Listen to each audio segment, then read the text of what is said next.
Ẹ̀kí pọ́kú ọdún òwe,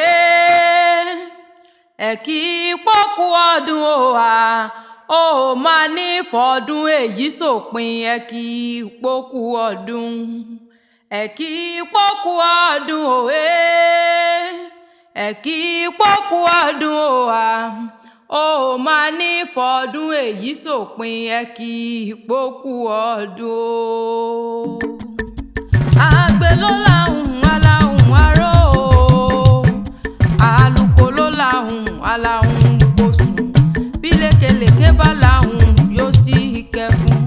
Olúwa tó mi sin Àjọkẹ́ Jojolo Olodumare, mo láhùn lónìí orí mi àfìrè lọ́jọ́ gbogbo. Ìbà lọ́wọ́ Olódùmarè ọba tó nílé ayé, ọba mi àláùrà.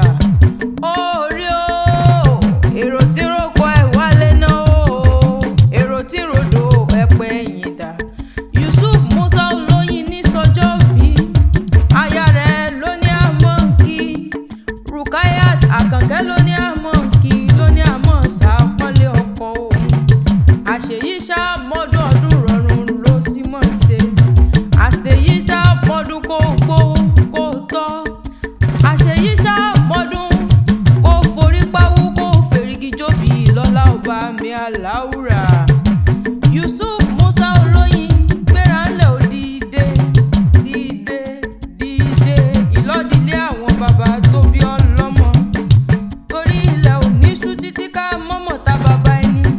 Ìdójì nílò sí nílé bàbá bàbá tó bí ọlọ́mọ.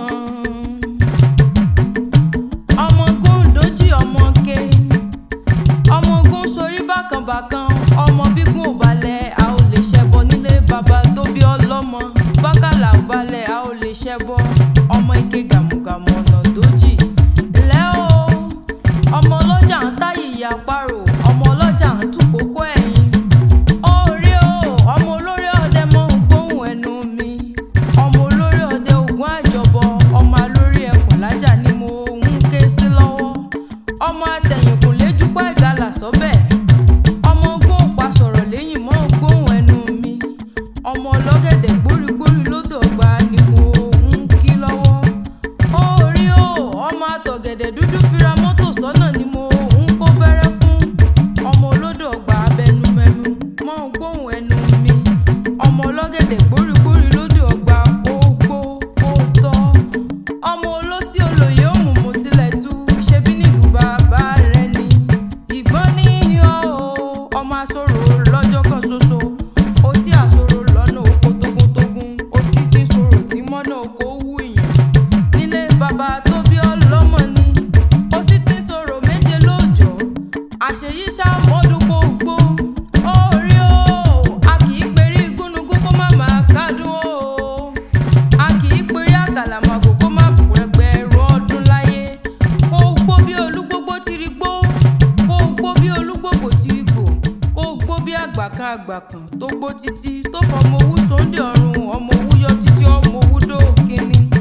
Àṣeyí ṣá mọ́dún ọdún ayọ̀ ló sì mọ̀ ṣe. Yusuf Musa olóyin adùnbárìn má tòsí, olówó tí ń fowó ṣàánú, adọ́gbadélẹ̀ lọ́kùnrin. Olówó orí ọkọ Rukayat Àkànkẹ́, ó ti ṣọdún èyí náà ò ní fèyí ṣàṣemọ́. Ìgbà rẹ tó ti wá ń dùn yọ ọlọ́run ọba oníjó báráyé nú. Ìwọ wá ní tètè kú, ó ní tètè kú torí mo ti rójú ọ̀la, mo ti rójú ọ̀la lójú